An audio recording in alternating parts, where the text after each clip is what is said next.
안녕하세요.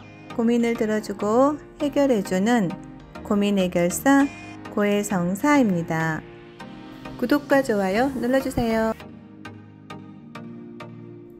오늘은 바람난 배우자에게 가장 큰 응징과 복수는 무엇인가와 늦바람이 무서운 이유에 대해 말씀드리겠습니다. 먼저 바람난 배우자에게 할 수 있는 가장 큰 응징과 복수는 이혼이라고 흔히들 얘기합니다. 네가 잘돼서 떵떵거리고 잘 사는 게 복수야. 더 이상 생각하지 말고 빨리 있는 게 복수야 라고들 하지만 현실적으로 생각해보면 이혼한다고 해서 내가 행복해진다는 보장이 없습니다. 오히려 더 이상한 사람을 만난다거나 이혼의 고통으로 몸부림칠 수도 있습니다.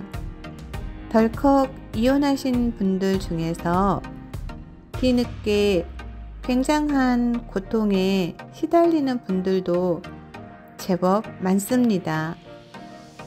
바람난 배우자가 죄를 지은 것은 분명하지만 악인이라고 해서 꼭 천벌을 받는 것도 아닙니다.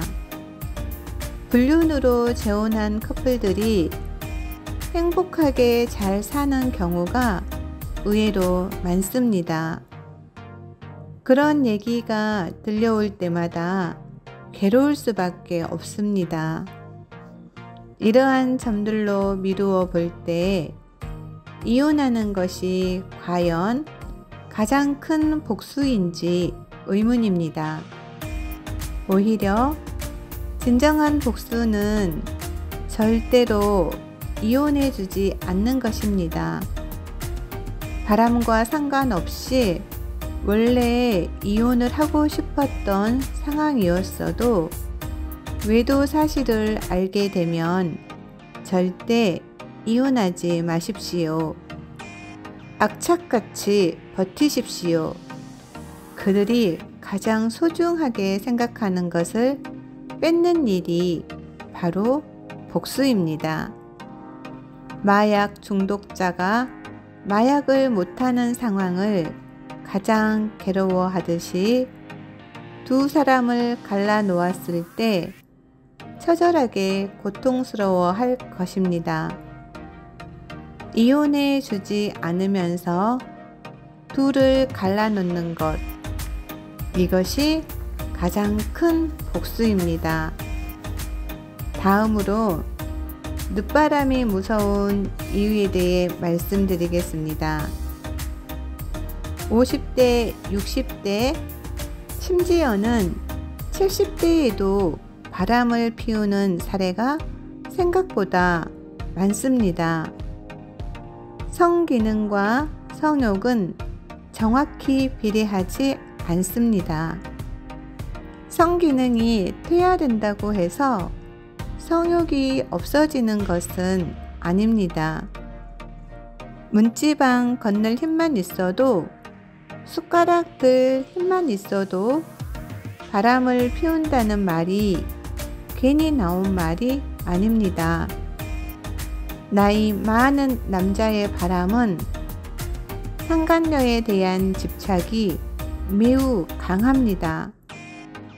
나이가 들면 들수록 이 사람과 헤어지게 되면 앞으로 다시는 다른 여자를 못 사귀게 될 것이라고 생각하는 경향이 있고, 그래서 더욱 절박하게 매달리게 됩니다. 그래서 늦바람은 집착으로 이어지고 비극으로 끝날 확률이 높습니다. 또 젊었을 때 비해서 점점 대범해지기 때문에 여러 불미스러운 범죄 상황과도 연결되는 경우가 많고, 실제로 뉴스 기사를 검색해 보면 50대, 60대가 치정 범죄에 연루된 사례가 많습니다. 늦바람이 무섭다는 말이 나오게 된 이유입니다. 오늘은 바람난 배우자에게 가장 큰 응징과 복수는 무엇인지와 늦바람이 무서운 이유에 대해 말씀드렸습니다. 조금 더 궁금한 내용이 있거나 상담을 구체적으로 하고 싶으신 분들은 아래에 더보기란을 참고해 주시면 감사하겠습니다. 감사합니다.